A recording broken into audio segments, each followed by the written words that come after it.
Welcome back to Third Eye Scoop. Thank you for joining me. I've had a little Christmas break, but ready to get back into it. This is a channel that we're looking at world events, world archetypes, celebrities, world leaders, etc., or just current events that we need to be paying attention to as a collective. So I've been doing a series called The Devil Wears Fame, so please check the playlist below. But also today I'm looking at it from the victim's point of view. I've been looking at celebrities in the last little while, and today I wanted to change it up to look at it from two particular alleged victims that's also with a high profile at the moment. One being Ali Carter, one being Jaguar Wright. And currently there seems to be a bit of a battle between the two at the moment. So I am familiar with a bit of both of their stories. And so I want to see what the cards say about these two ladies. And let's see if they're working on the same side. Let's see what wisdom we can get to find out how we can energetically, collectively support these women one way or the other. So I'm going to start with Ali Carter. I don't have an actual birth date for Ali Carter. I know she's born in February. That's all I know. Potentially Aquarius. And she's nearly 31 years old. That's about all I know about her actual birth chart. I'll put a picture of Ali Carter on the screen for those of you who do not know. What I know about Ali Carter is that she has quite a prolific story in terms of child SA, and also she claims that she has been involved in the Diddy parties when she was under 15 years of age. She's made a lot of claims about other well-known names, and she also, one of her targets, I guess, is CPS, because she believes that it's all about the children and that it's darker than we know. It's darker than we seem to know, or it's darker than we want to know. And yeah, so let's get an essential oil for Ali Carter.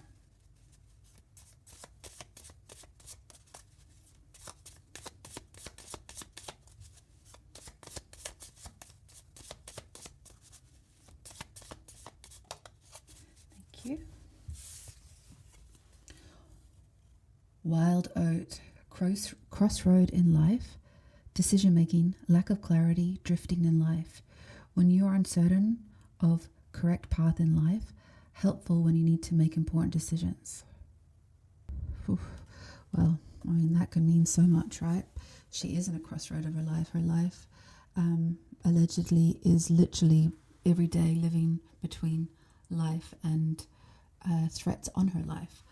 So let me just get the remedy. And I think sometimes when you're she's only 30. I know she has the support of her adoptive mom, but the story that she has is huge. And I don't know how anyone can really endure a life with that many complexities. So yeah, maybe she does feel like she has questioned the clarity of some of her decisions. I feel like every decision she makes is life or death. She proclaims that she will die on this hill. She's ready to fight. She's not going to budge. So that's a warrior mode regardless, whether justified or not. But sometimes when you're in such a crisis, you're using a lot of adrenaline, and that obviously sparks intense clarity sometimes. And then on the decompression mode, you can drift as well, because you're like, it's all or nothing all of the time. And so in those quiet moments, you can feel really untethered to reality, because I guess I can sort of feel it in the sense that veterans coming back from a war zone and then trying to acclimate back into normal life, right? If you are fighting the monsters that Ali claims to be fighting, and also trying to stay incognito with. It's pretty much living on the front line all of the time. Actually, let's get the essential oil before I start. So the emotional component to Ali Carter.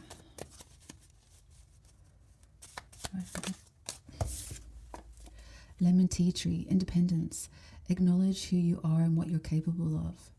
And she does seem to be fighting this alone. I know she does have a lot of supporters, but ultimately it's a day in her life, and it is like that all or nothing energy. So she has to rely on her own self-determination, and I think she knows that. So that's why she feels she can do that all or nothing, go down in a blaze of glory sort of courage. And I think you would need that in her situation, right? I mean, those are not, they're not small battles, right?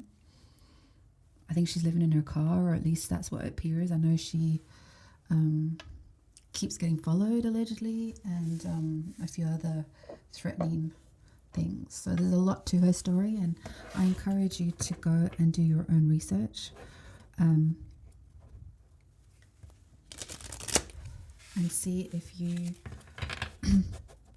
can feel her authenticity or not, because we are here to use our critical thinking, right?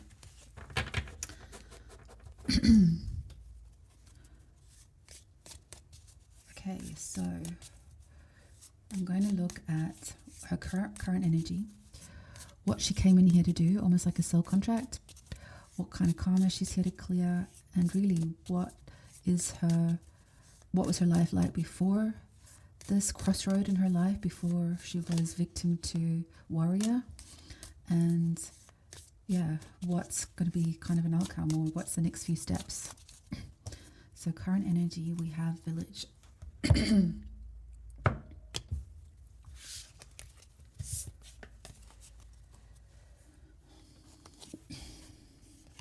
We have the hunter. We have the one. We have the nectar. Our collective teaching is the shapeshifter. Apocalypsis.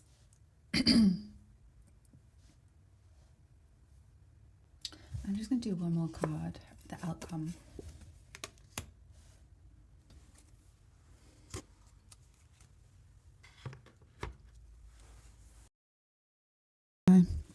These cards are perfect, I think, in what I'm kind of feeling. With the village card, her current energy, I do feel like her heart and her objective is in the right place. I think the struggle is finding this crossroad, this independence, making the right decision, but also drifting. It's like she has been on the road, I think, 4 or 5 years under some sort of threat, and the world hasn't been ready to hear what she's had to say. And of course, now it is coming to light, and some things are coming to fruition. And again, of course, there's another evolution of that cycle where,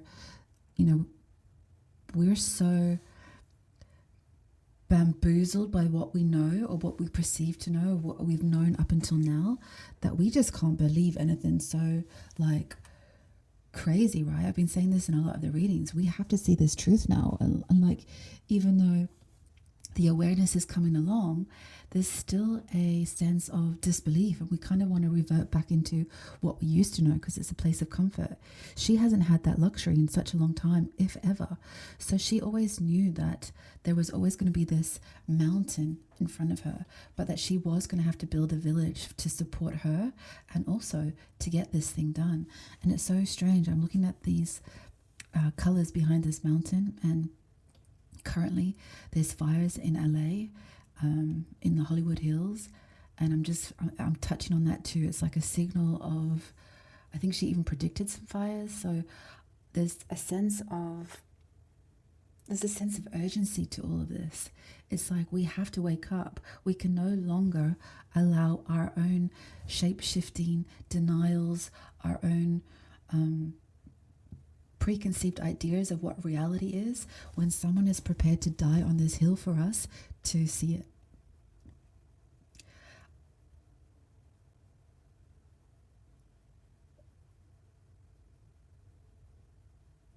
She's so wise beyond her years, and I think you don't do that unless you've been through some torturous path, right? Her soul contract's the hunter. I mean, this could fall into the seeker, or this could be almost predatory, right? But I get the sense that she's charging forward with like rushing towards the light. It's like she knew she was going to come here to face a lot of darkness, and it was going to have to take some independence. She has been alone in this world up until a certain point. She's always had to fight adversity. I feel like even within her own family unit, her biological family unit, she was a lone stallion, a lone wolf. She didn't go along. She broke free. She knew that the writing was on the wall. But it's like she was facing, it's almost like her soul contract was to keep rushing to the flames. It's not even to the light. It's like the flames of the contrast of the light. So it's like almost rushing into the depths of hell to kind of resuscitate us. It's like she was called to be the one to do this. She understood the light and the dark perfectly. And that she knew that she probably didn't know, or she knew, whichever way you believe, she did have to go into the dark of dark to come up with a nectar for us. She's had to balance the light and dark, and whether she had that support village, maybe that is her adoptive mom, or it's an army that she's creating now, her friends, her supporters, her fans, her followers, is that she's found a way to somehow bring the antidote for us out. It's like how does someone go through such abuse and come out smelling so sweet and inspiring for a lot of us?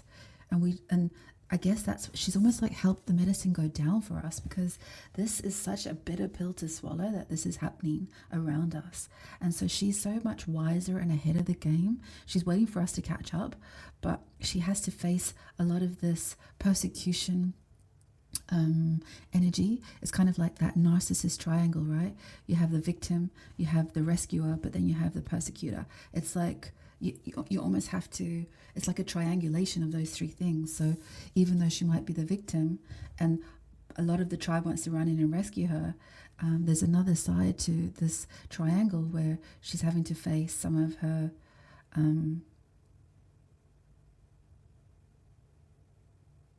not enemies, but someone who's not quite ready to believe or see. I feel like this is an eyeball as well, kind of see the iris. And it's like she's trying to project her essence for us to see, not only be like it's almost like the crosshairs, right? Almost like the crossroad as well in life. It's like she knows what is around us. She knows the potential of the light. She knows the potential of the dark. She's asking for us to reach out and support her, believe her. I don't even know if she needs the belief, to be honest. I think she's so already ahead of us on so many levels. Like, she is waiting for us to catch up, but she's trying to hold the nectar for us to drink at our own rate. But she also is kind of like going, guys, come on, like, wake up, it's time to rush in, we need to move. Like, we've been on this pilgrimage already, like there's the old and the new. Like, we need to rise up to the summit. We need to challenge the two paradigms that we have right now of denial and impending like implosion of what we're about to face as a collective. But I do feel like she's holding the medicine there. Her essence is inspiring people. I do think she's coming with a lot of authenticity. She knows that this is not easy medicine to go down. She's being patient, but she's also trying to encourage the urgency of it. Not only does she need a village to support her, and she needs all of us to wake up, because she also knows she's not the only one. She's not the only one that's suffered this consequences. She also has memories of people she's left behind, promises she's made to come back and bring the army. So it's like, yeah, it's very interesting cards that are coming up. She was definitely born for this mission. And it's keeping this equilibrium between independence but needing support around her. The only one with the true vision, the smells, the details, the sounds, like she has all the intricate details of all of this. But she's trying to also maintain the light for us. Actually, I'm going to come back to that one. So yeah, with our collective teaching, she's got the shapeshifter here. It's like, guys, things are a kaleidoscope. I know you're not ready to see it. I'm trying to show you pieces of it. I know it's hard to believe. I know it's like a mirage. You can't really discern facts from fiction. I get it. But it's important to at least be aware of it, to keep an open mind to it. Because you've got the apocalypse too, and that's beyond the veil. It's like dropping the veil. She's here under no uncertain circumstances. She is kind of like the eye, not necessarily the eye of the storm, but she's like eye of the fires. She knows that this is collapsing. She knows it's been burnt to ground. She knows that we're in the depths of some sort of hell that we don't have words for, and she's trying to be the center of it, and she's trying to keep the eye on the mission. With these two cards sort of mirroring each other, the river is about flow and within the current of it. And I feel like she knows there's going to be a lot of, it's almost like a smear campaign or muddying of the waters, or people stopping the flow of her mission. But she knows what she needs to do, and she's just keeping that vision as much as she can in her sights. But there is a lot of disruption around her. It's almost like, I do feel she is protected. There is a protection energy around her, but it doesn't mean that the dark side isn't trying to diminish that or break through it. But what parts of her are protected, it's pretty clear. But again, it's something she has to work through. I think that's also part of that uncertainty in terms of some of her decisions, that drifting. It's like some days she wakes up and she's ready to charge forward and be the hunter of predators, if you like. But at the same time, it's like tsunami of stress. The next day, it's like she's always having to reset herself in this treacherous current.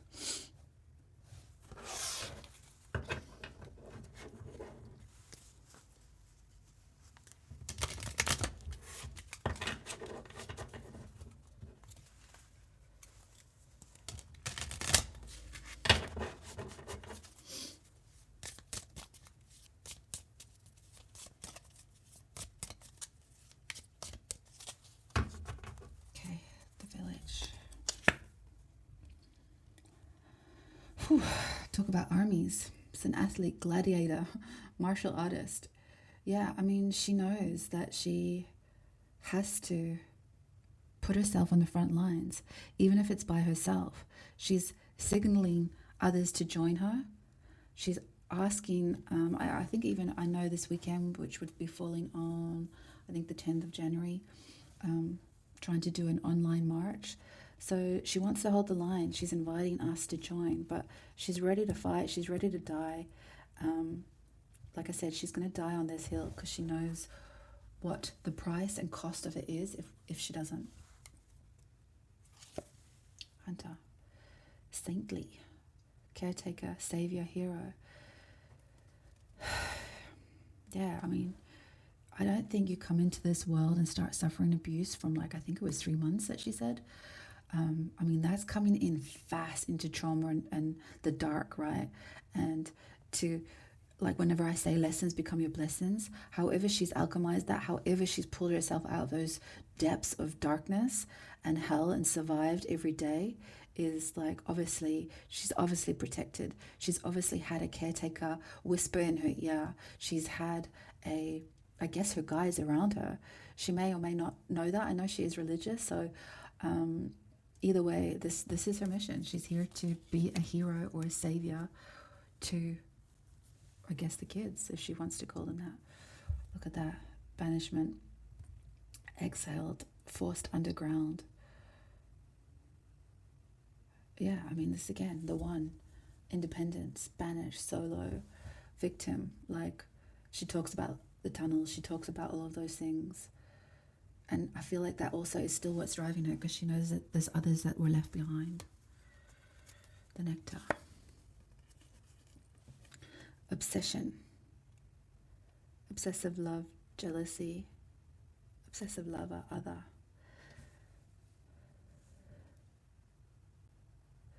This placement is before her fame or before her infamous life. And we've got obsession. I know that she thought one way out of her situation was to marry young, but she ended up marrying, I guess, her pimp. Or so obsession. She thought it was love. Like, that's not love, right? So it looks like it was another evolution of her survivalness. She thought she could, if you can't beat it, join it. But it didn't take too long for her to see and wake up to what that was as well. It's almost like there's like pictures of women here, and even the binoculars, it's like, I want to say voyeurism, I want to say being sold to people from a distance, almost like advert, right? Like online sort of. Yeah, it's like she was sold to. Show me the shapeshifter. Religious devotion, mystical, evangelistical, extremist, reverent. This is kind of also talking to the fact that we're not really ready to see some of her claims in terms of, I'll say worshipping, but we'll say it for the dark side. And it's like, be careful what it is that we not even just align ourselves with, but the codes in which it's being sold. You know, music industry is going through the ringer, LA or Hollywood's going through the ringer, movie industry, like all of those things. And it's like, sometimes it's sold with the package of the opposite of what you think you're buying into. And so even though you think it is some sort of devotion, be careful what you're devoting or worshipping, because shapeshifter energy, we have to rely on our intuition. We have to maintain the integrity of our own energetic core. We have to maintain our energy boundaries. I mean, the world is turning to shit right now, and we can feel like 2025 is coming swinging hard. Like, there's been no reprieve. And I think it's like, I just feel like shouting to the universe, like, get it all out, get it all out, get it all out, because it's becoming very, very bumpy out of necessity. The shape-shifting, the dispel, it's like no spells, it's all getting dispelled. And I think with the apocalypsis, which is the dropping of the veil, wisdom keeper, wise person, well-informed, wounded healer, enlightened. When I was saying to you that she's sort of centering herself because she knows there's so many fires coming in her way, she has to keep her eye focused. She has to be at the center of her own mission, and that there will be sabotages and evil forces at play, but she knows exactly where those hits are going to come from. She's prepared, she's well informed, but at the same time, she's got the wisdom to endure it. That's why she doesn't play mud well with others. So I feel like she is holding her ground, holding her sovereignty as best as she can, until we all just cop on, really. Show me the river. Air disaster, asteroid, plane crash, tornado, bomb. Yeah, see, it's almost like she knows that there's always going to be more hits. There's always going to be another mudsling campaign, or there's going to be another. She's always taking hits. There's always. She sees things more connected than we do. We think they're all separate things. But when I mentioned before about the Hollywood Hills fire or LA, or LA fires, it's like she knew that there is going to be a distraction, or there's going to be everything's sort of connected, even if it feels it's not connected. Like, even though these 4 fires here, they seem separate, but they're imperfect. There's a perfect pattern to them. And I feel like it's all like a coordinated attack.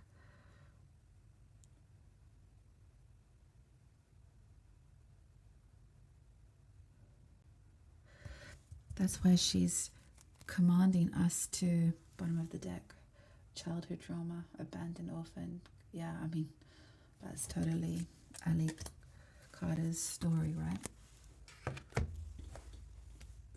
Let's just have another little layer of tarot.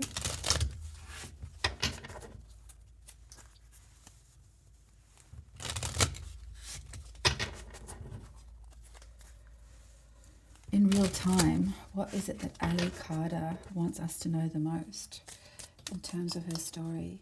What is the piece of the puzzle that we don't see that she needs us to see?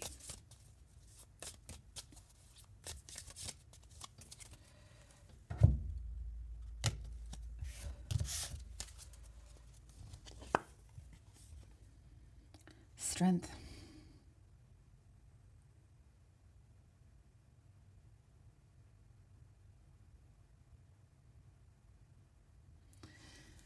She wants us to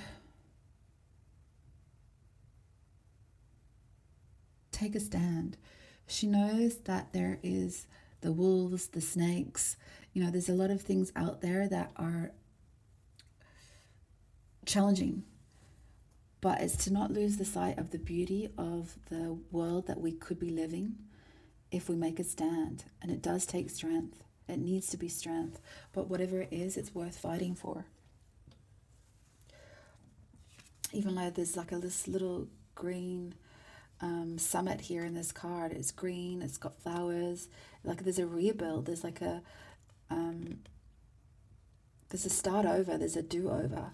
So even if on one version of this card, the flames are on the other side of that summit, it's that whatever it burns away, there's the clarity to rebuild it the way we need to build it. It is going to take strength though. So she's asking us if we're ready. 8 of Wands.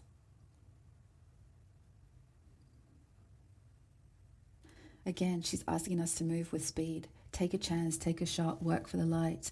There is going to be incoming shots. They're coming. They're going to get, the heavy hitters are going to get harder. But when you're on the side of the light and you're on the side of good, your weapons are more powerful. So you have to stand up and fight. We have to stand up and fight. 7 of Cups. This actually feels like healing energy. It's like believe in the possibility of yourself. Even though Ali's the one or the one to be the warrior of this mission because of her personal experience, it's that don't underestimate your ability to stand against the dark side. Because even though if it seems impossible or there's too many things against you, don't underestimate the power of yourself. And as we all stand individually, we then become the collective, which we already are. We're just not really good at tuning into that. The Nectar. 5 of Swords. It's time to shut this shit down. We have to win at all costs. We don't have the luxury of giving away our power any longer.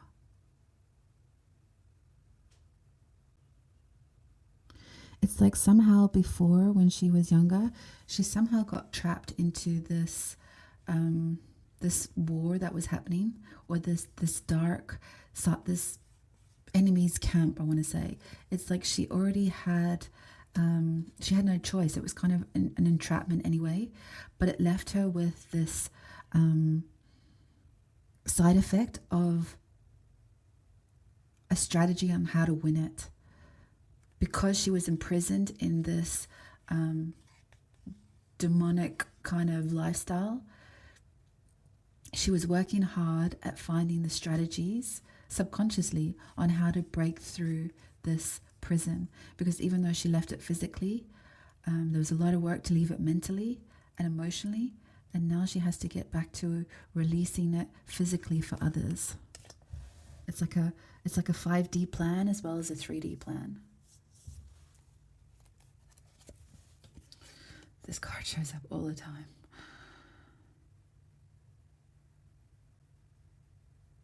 I guess it's like my little chakra crystal thing here that I made.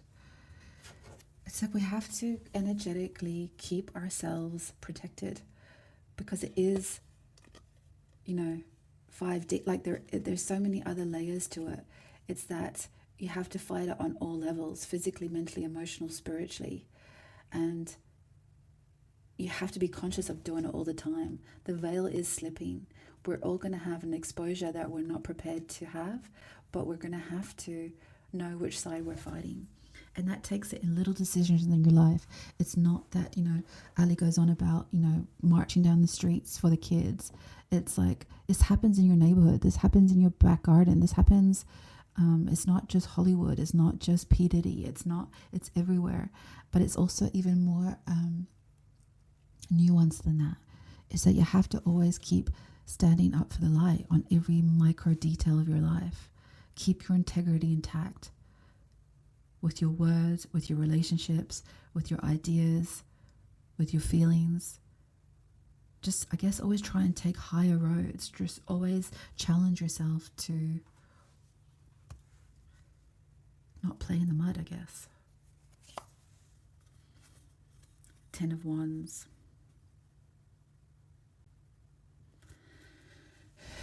10 of Wands, I mean, that's a lot of burden, a lot to carry, a lot to keep calling us forward. It's a lot to carry, especially taking the hits. Like, she is exhausted. Like, there's a definite wear and tear to her life story right now, and let's hope that there's an ending in sight, that she's going to gain a win. She needs to win some wars before the battle, or battle before the wars. She needs some endurance injected into her mission from us.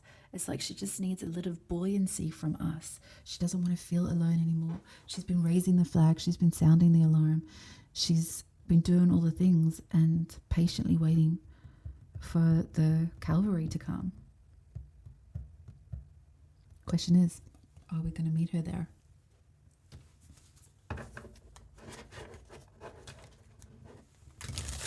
I love that it's 28. It's like an ending and a beginning. Hopefully it's a new beginning for Ali on some level. Maybe she can go back to doing what she loves, which is a dance teacher, working with kids. Just get back to that sort of nectar of life, that medicinal, that medicine that she offers. Maybe one day. But she knows that she's got the muscles to fight this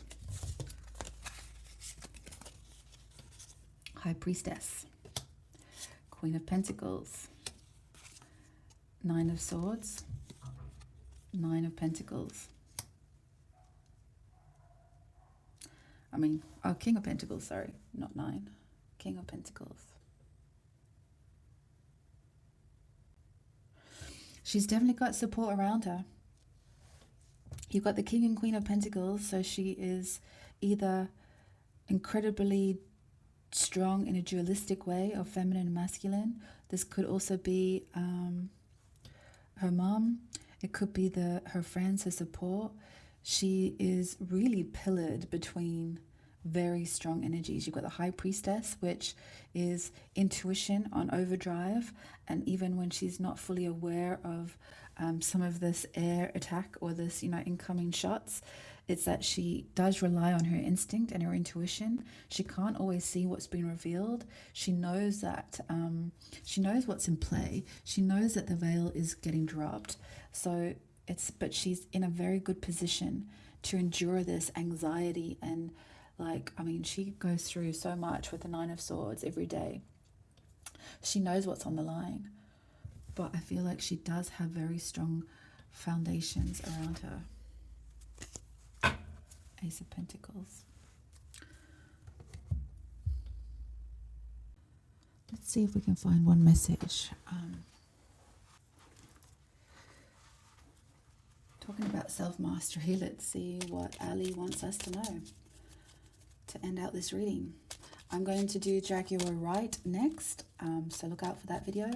And then the third one I'm going to do is Ali versus Jaguar, just to see if we can get some understanding of this situation.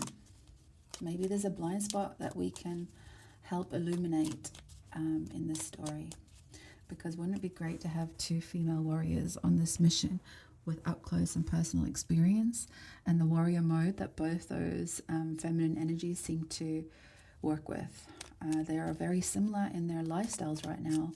So it would be really amazing if double of medicine would be, instead of divide and conquer, it's like unity. Unity would be great, or that would be what my wish would be. But let's see any final words from Ali or Ali's guides right now that we can use.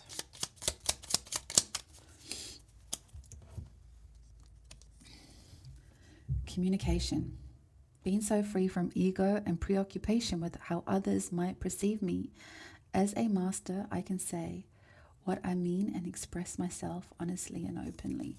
Well, she does do that. As a master, I see the fulfillment of my destiny clearly. Success is my right, and my eyes do not stray to the temporary setbacks along the way. Yeah, she's warrior mode. Okay, Ali, I'm going to take some more flower essence for your energetic field. I want to send out this as an energy grid to you to say we see you, we support you, and we hope that you get some love and healing light from this reading. And thanks for watching, and I'll see you next time. Thanks for watching, and don't forget to hit subscribe. Thanks a million.